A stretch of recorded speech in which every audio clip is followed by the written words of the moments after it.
My guest today is Sabrina Reynolds. She is the founder of Mastery Learning Academy, a first through 12th grade microschool in Taylorsville, Utah, which is a western suburb of Salt Lake City that focuses on core academic content within a classical inspired, project based learning environment. Sabrina has a master's degree in secondary education and taught in both public and private schools for almost 20 years before launching Mastery Learning Academy in 2019. Sabrina Reynolds, welcome to the LiberatED podcast. Thank you. Thanks. It's so great to have you here and hear your story. I'm really eager to learn more about Mastery Learning Academy and your experience being a microschool founder in Utah. Utah, it seems like, is a growing hub for education entrepreneurship and innovation. There's, of course, the new universal school choice policy that all K-12 students are now eligible for in Utah, and that's leading to a lot more entrepreneurship. But of course, you were there in the beginning, back in 2019, creating Mastery Learning Academy. So I want to get to your founder story in just a bit, but let's start back in 2001 when you became a teacher, when you entered the teaching profession. Tell us what motivated you to become an educator. Oh wow, that's such a long story. I'll try to keep it brief. I'll give you the Reader's Digest version, right? I've always loved the idea of being a teacher ever since I was small. And so when I was looking for careers, I wanted a career that would allow me to move if I wanted to. I'm originally from Montgomery, Alabama. I settled in the Mountain West and found that education gave me that kind of freedom to move around if I wanted to. Just went for it and started working in Park City, Utah, at a really small private Christian school up in the mountains. And that was where I kind of just caught the education bug. My headmaster was really into allowing teachers to have autonomy in the classroom. And so he was not a micromanager. And so when I started out, I had my master's degree, fresh out of school. He told me go for it. He let me go down to different private schools and benchmark and like meet with the heads of other English departments. He just basically gave me full reign to do whatever I wanted. And I was able to build a really rich curriculum at that school for the English and history departments. And we sort of dovetailed the history and curriculum with the English curriculum so that when our students were studying a point in history, they were also reading works that were written at that same time. And so it really helped them to understand how literature mirrors life. And, it made it a lot more interesting and meaningful to them. So that was how I got started. I was in Park City until 2009 before I moved down to the Valley. Okay, and then what happened next? What was your next teaching experience? So I moved down from the Valley and I started working for an online school, Utah Virtual Academy, which I think they do a great job for what they do. They kind of pioneered the online school option all over the country. I worked there for 2 years, but I really missed the one-on-one time with my students, the face-to-face interactions and just those aha moments that you get in a classroom when the student gets it for the first time and, all of the excitement there. So after I left there, I kind of couldn't find a fit that really spoke to the way I teach and gave me the autonomy that I had gotten from my very first years at Park City Academy. And so, I kind of went to a couple of different schools, ended up at a public charter school, and that was what inspired me to actually start my own private school. It just wasn't, they didn't have the options that are affordable enough for not middle schoolers, sorry, for middle class working families. And all of the tuition costs were just so high. And with technology that we have today, there's no reason to charge 20 grand for your 8th grader to go to a private school. So after tons of research and just being disgruntled in the public charter system in the Valley, I broke away and opened my own place. That's kind of how it happened. We'll get to that in a moment, but tell us a little bit more about what you were seeing. So you were in a public charter school, which was tuition free for families. So what was it that you were seeing, sort of this disconnect between what was available for in the private school side for families and what you were experiencing in a tuition free public charter school?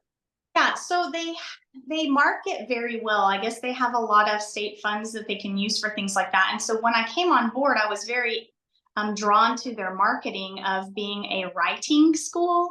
So I thought, great, I'm an English major. I love this approach. But then when I taught my sixth grade class, I had students who were sixth graders who didn't know what a noun and a verb were. They didn't know how to put together a simple sentence. They definitely couldn't tell the difference between compound, complex, all these different kinds of sentence forms. So I immediately was red flagged by that. Like, how can you be a writing school, but your students don't even understand the basic components of like structuring a sentence? So that was the first red flag. And the second one was we didn't have curriculum textbooks. And so the teachers didn't have any guidance. They weren't really autonomous because they were told to teach to this particular state standard, but they didn't have textbooks or any kind of structure to help them move through that. And so the students just weren't being serviced, and they were losing ground from fourth grade. They tested above, and the standardized testing tested above grade level for the most part. By the time they hit me in sixth grade, they were already dropping off on their standardized testing scores. Now, I'm not a huge proponent of standardized tests. I think that they can give you some valuable data as far as curriculum gaps and things that you might need to do in your teaching classroom space. But as far as like, is a student smart or not smart, I don't really judge it from there. But the data was showing that there were some issues happening between fourth to seventh grade. And when I approached the principal with the information, I was basically shut down. So I didn't understand that, because it was the first time in my career as a teacher. And at this point, this was 2017. So it was 2 years before I started my own school. So I had never had that experience where someone just completely shut me down. So yeah, that was a very interesting thing. The students, the teachers were sort of burned out because they didn't have the support they needed. We had to share a computer cart between 3 sixth grade classes. And so, we would get a computer cart for our students every other week. And when you're in a technology driven society like we are now, that's just not good enough. Your kids should have a little more access to that as far as learning how to research and do things online that they're going to see in their jobs in the future. So. Yeah, and so then at the same time that you had this experience in the public charter school, it sounds like you were also noticing that there were private schools that were offering really high quality, sort of classical focused education, but they were very expensive. And is that right? Is that what you're sort of seeing, these two different worlds, and wondering how you can reconcile that through entrepreneurship? That is actually what I found out. Like, moving down to the Salt Lake Valley really kind of opened my eyes to a lot of the different things. Now, Park City's a really cute little mountain town, and we had our idealistic little school, and the tuition there was about $12,000 a year. And if you're living in a ski town, I felt like that was on the lower end of a private school tuition. You come to the Valley and you're looking at 18, 20, 25,000 just for, private school tuition for your younger kids. And it was a huge problem. So between the free schools just not educating students to the level that they deserve, and then you've got the really extremely expensive private schools where the kiddos get everything, it was amazing to see in the Valley the things that the students were getting from those private schools. So for me, finding that middle ground where parents can feel like their student is being seen and they're in a safe environment and it's affordable, that was what drove me to start my school. So what was that startup journey like for you? I guess what was the timeline from going from idea stage to open, and what was that like? So it took me 2 years from when I left the public charter school and decided to open my own private school to actually opening the doors. There were a lot of barriers for opening a micro school, but none of them were like a business model barrier. There are so many great curriculums on the market now. And the state of Utah is super open and welcoming to people who want to start a private school. Um, but a micro school is a little niche, right? It's not big. We don't separate students by grade levels. So we don't have a first grade class, second grade class, third grade class, and so on. And so finding a location where my students feel safe, my parents feel safe dropping their kids off and okay with that, that was the hardest part, researching and finding where to open the school. And we were really lucky to find the location that we found and for the landlord to believe in my vision. And he also wanted to support us. I had to decide whether or not I wanted to be a corporation or a nonprofit. And I ended up going the nonprofit route. Can you explain why you chose that, Sabrina? Because that's often a question I get from prospective founders. Which path should they take? What made you decide to go the nonprofit route? I decided to go the nonprofit route because I'm serving lower and middle class working families. And my goal is to reach out with different businesses and philanthropic organizations and just try to get as much support for the families as I can. And I felt like the tax write-off from being a 501c3 would be a great motivator for me to, reach out to the community and get the help that we were looking for. So that's why I went the nonprofit route.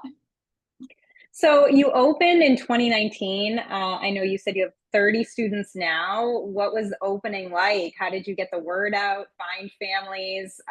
Were people immediately attracted to your vision?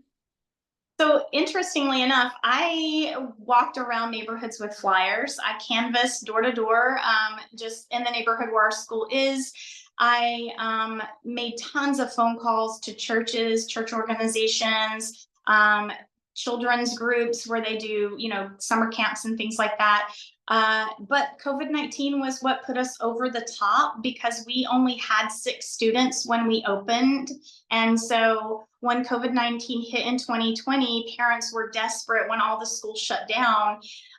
There was a law that said you had to have under 12 people in order to keep, a space open. And we had that availability for parents. And so we got a little bit overwhelmed with requests at that point to have students come to our school.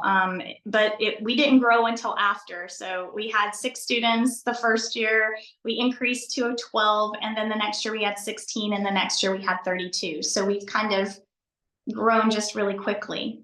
Yeah. Wow. And I mean, some of that I'm sure is just the success of your program and word of mouth, but I'm curious if you've thought that sort of the education disruption during the COVID time maybe created more insights from parents about different ways of approaching teaching and learning. Is that your sense? Yeah, it was definitely a big component to that. A lot of parents, I heard them say, I didn't know what my student was learning until I saw those online classes. And I've had stories where parents were like, this is what my student was asked to do. And I just turned the computer off and I said, oh gosh, and so for me, our parents actually have access to everything. They can go to their parent platform and they can see what their students are doing every day. They are welcome to come into our classroom at any point in time. And we have a really strong connection with our parents. I think that without them, it doesn't work. And so hearing that was another draw for parents, hearing that I want to hear what they have to say, that I want them in our classroom, I want them on our field trips, I want them to give us suggestions for lessons. Like, do you have a history lesson that you just loved as a child and you want your kid to learn that too? So parents get a lot of say in what happens on the day-to-day at our school. We don't shut them out. And in fact, we want them there. I have to beg them sometimes. We need more, come in, come back into the classroom. But it's great. Great. Like I kind of walked around that question though. The biggest draw was elementary students. So we didn't start with elementary at all. I just started with a secondary sort of setup from 6th grade to 12th. And it was those parents during the COVID shutdowns, they were just begging and begging and begging for me to take their kids. And I said, if you can get me 6 kiddos, I'll start an elementary school. And they ended up bringing me 12 or 13. So it was another way that, you know, just partnering with parents, we were able to grow the school a lot faster. Just incredible. So is Mastery Learning Academy run as a sort of state recognized private school, or are your students legally recognized as homeschoolers? I know microschools operate differently in different places and different founders. What is your structure? So we are a private school, a private nonprofit. Our students actually receive a high school diploma when they finish their credits, and they can take classes. So we have a few students who are a little more advanced. They're 16-year-olds who are a little more academically advanced. This year, they're going to be taking courses with the University of Utah through the high school college course that they have set up there. And they're really, really excited to get that going and to get, you know, dip their toe into the college coursework. So we have a lot going on at our tiny little school that just gives our students a lot of advantages. So let's talk a little bit more about the curriculum, because I think it's interesting that you spent your teaching career before becoming a school founder in both sort of brick and mortar public and private schools as well as online. And now you have blended sort of both of those formats at Mastery Learning Academy. I know you leverage technology for certain core academic areas and then also blend in a lot of sort of analog projects and components. Tell us how it works.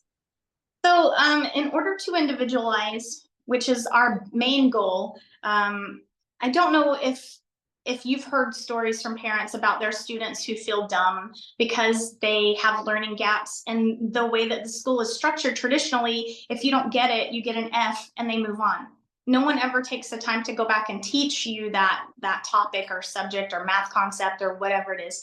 So at our school, students can't do that. They have to master their topic or their concept at 80% or above before they're able to move on to the next topic or concept.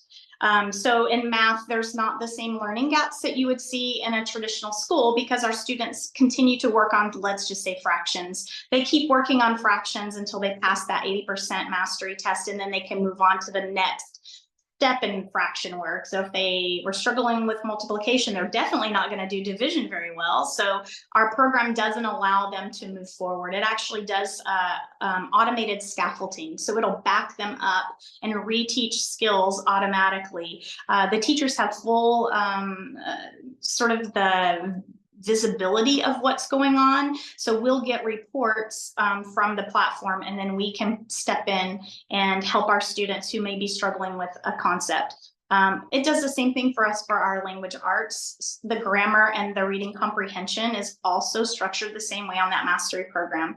So we can see if a student is struggling with a particular, I don't know, reading comprehension issues. So maybe they don't understand the setting and how a setting's being understood or explained. And we can step in and go and reteach that skill one-on-one with them. And that's another reason we keep it small, right? And then for our Sabrina, just one more question there. So what is this online platform, this online curriculum? Is it something that other founders would be able to access?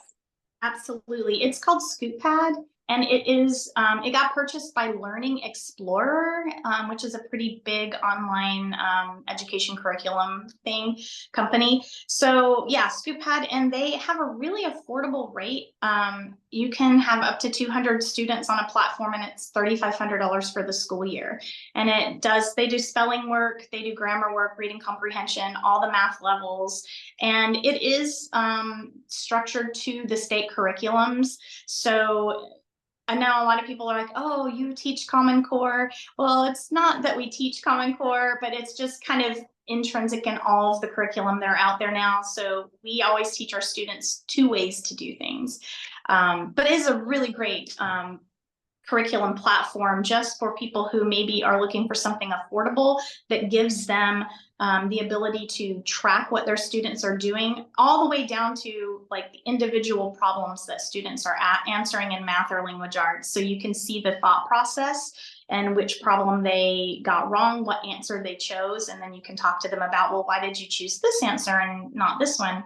And you can help them kind of reason through their missed problems, I suppose, the way to say it. So you can see what they missed and help them understand why they got it wrong. That's the most important thing. Why did you get it wrong? Where did you miss the step? Right. And we also use workbooks for math. So when they're working on a skill online, we have them do the skill in the workbook as well. We like for them to show their work and do all the traditional things that we know work, right?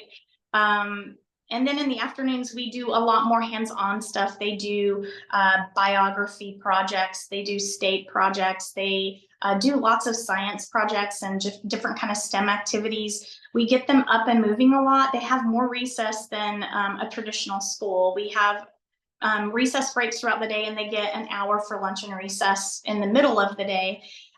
Just to keep them active. And we don't have ADHD issues in our classroom, and behavior issues are really, really low. Class size might be part of that, and then also the moving around that we have them do throughout the day.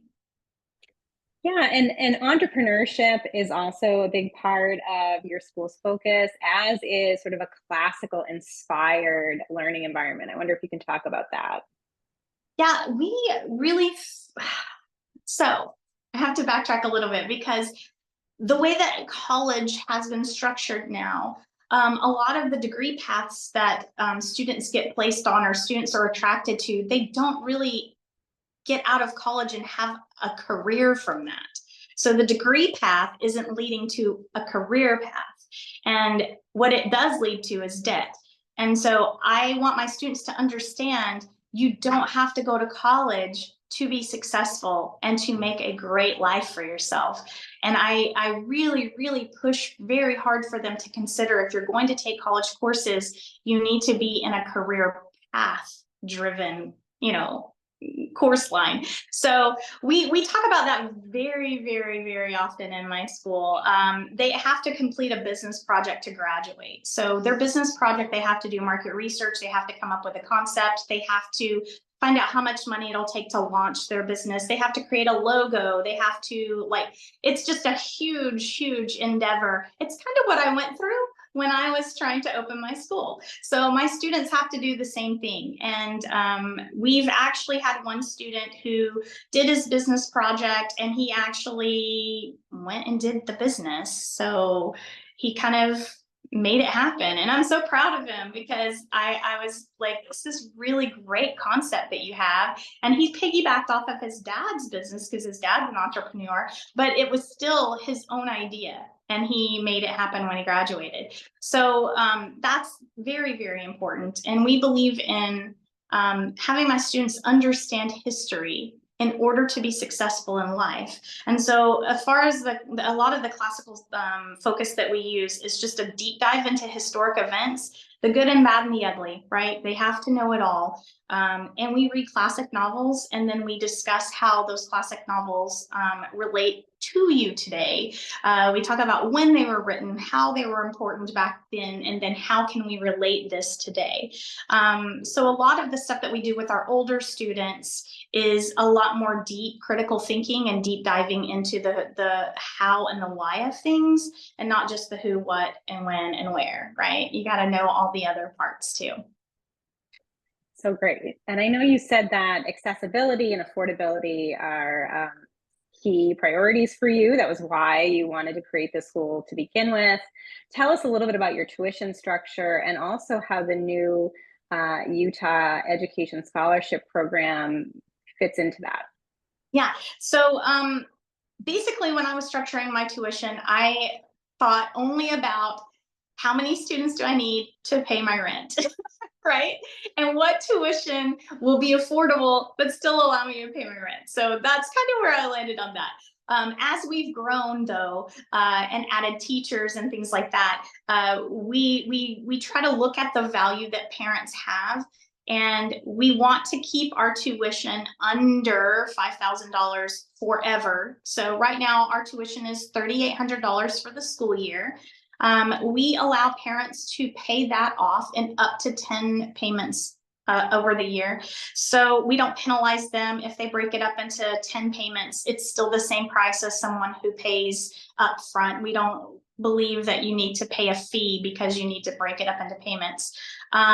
We also allow parents to decide when they are going to pay their monthly payment. As long as it's paid before the end of the month, then it counts toward that. Some parents like to pay ahead through the summer just to catch up. Some parents like to get their tax return and just pay a big lump sum to us. And we just work with families. Whatever works for them, we work with them. And so we've also given a lot of discounted tuition over the years, just to help families who can't even afford the tuition rate that we have. And we try to offset it as much as we can with fundraising. Our teachers volunteer more time than they get paid for. That's another way that we have been able to offset tuition costs for parents who are struggling a little more than others. Yeah, just that's kind of what we do. And so $3,800 for the school year, broken up into 10 payments if that's what they need. And we just are rolling with that. Yeah, and that's for full-time enrollment in a private school. And I know the new Utah Fits All scholarship is somewhere around $8,000 per student per year. So I imagine that families are able to use that additional funding that's left over for extracurriculars and sports and lessons and various other educational expenses. Are you seeing any of that happening so far for you? We actually have 7 students who were awarded the Utah Fits All Scholarship this year. That's really, really great for us. And it is a huge point for me is that I saw a lot of schools, private schools that are my competitors, raise their tuition rates when the scholarship went into place. And that, to me, we don't offer extracurricular stuff. We don't focus on sports. We don't focus on like a big music curriculum. And so I wanted parents to be able to take that scholarship fund and use it toward enriching their kids' lives.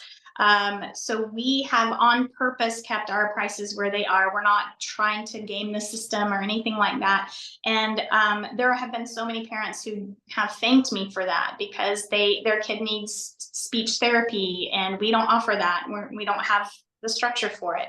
So they can still do all those things that their children need and use the scholarship for that. And what about from a financial sustainability perspective for you as an entrepreneur? Is that tuition enough for you and for your teachers? I know you talked about volunteer work being a key part of this, but I'm curious, just as a small business owner, which you are, do you feel like you're able to make a living? So this is another thing that I know probably sounds really crazy to most people, but I have volunteered my time at my school since the day that I opened it. This to me was a labor of love, not so much a profit making thing. I just wanted to put this out into the community, build it up, and then do the next steps, which our goal is to open more locations throughout the state of Utah. That's when I feel like I'll get a little windfall back. But being blessed that my husband has the job he has, so I can do what I love, which is this volunteer work. My teachers do make really, they make a good salary. They do volunteer more time than I think most teachers would, but it's because we're also passionate about what we're doing and you see the results. So both of my teachers have had sons who've graduated from our school. And one of my teachers, her youngest son is a senior this year. So these ladies have seen what the school does for their own kids. And so now they're giving back to the school. And that's just how we kind of roll. That's what we do. Well, amazing and great to hear that you're sort of investing in this one location now with plans to expand across the state and reach more students with this incredible model. And that gets to sort of a really interesting conversation I'd love to have with you, which is how the Utah's new zoning bill for microschools had an immediate impact positively on your business operations. This is a law that just got passed earlier this year. And really, the intent was to make it easier for microschool founders to find locations and operate in locations as a microschool without being subjected to a lot of the regulations applying to 1,000-person traditional schools. So I'd love to hear a little bit about that story and maybe how that ties in with your expansion plans that now are hopefully easier to do given this law. Most definitely. So we rented our location in 2019. As I mentioned earlier, my landlord was super helpful and supportive, and he gave us a really great rate for our lease, and we were locked in for 5 years. Everything was fabulous. And then we found out we weren't zoned for that area at the end of this past year.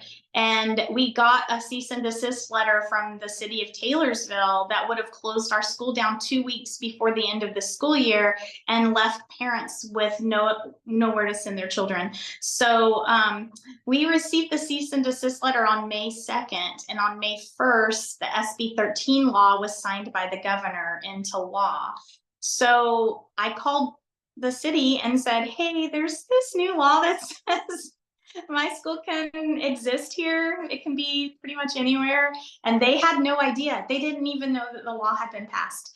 So they put the brakes on and said that they would get back to me. And then my landlord heard from the mayor of Taylorsville that it was fine and everything was okay and we could proceed. So we got to sign our new lease, and then, you know, it went well, but it was pretty scary at first to get that cease and desist letter and just be like a doe in headlights. I just didn't know we weren't zoned to be there.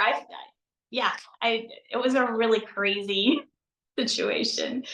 Yeah. So And of course, you had been, as you said, had been operating there for at that point almost 5 years, I suppose, and without an issue. And then all of a sudden, to get a cease and desist order. So that's just such great news that that law worked for you and hopefully for other microschools. Do you feel like that will be easier now to find locations as a result of that law going forward? most definitely. It allows us to have a residential location. So if we find like a nice house, as long as we keep our school students under a certain number, we can operate in the residential areas. We can operate in different strip mall locations. It just really takes a lot of the barriers off. Like, that was my main problem opening my micro school in 2019, is I couldn't find a location. And I just felt so blessed that this one popped up.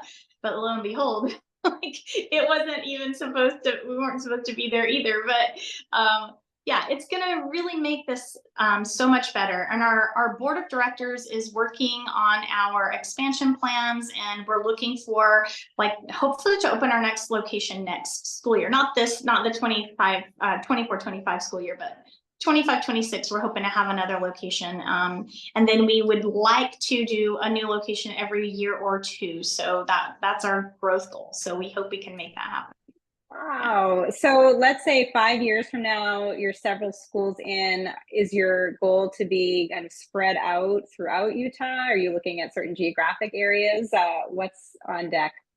We actually have parents who have been emailing us for years, asking about locations in southern Utah, asking about locations in Utah County, and just different areas that they just don't have this kind of options. So we're listening to them, and we're going to actually work with the parents the way we did in our Taylorsville location. I'll be working with parents in these different location areas and saying, hey, get us 10 students, like, let's work together to make this happen. Because when we have them on board and they have the passion, they feel the passion we have, and they're bringing it back to us, it just seems to be a great recipe for success. So that's what we're hoping to do. Amazing. So Sabrina, as we begin to wrap up, I'd love to hear your advice to other founders who may be listening to your story and inspired by what you've created and want to do the same thing. What would you say to them as they get started? Gosh, I would say don't be afraid of your parents. Like, they have been the godsend for our school.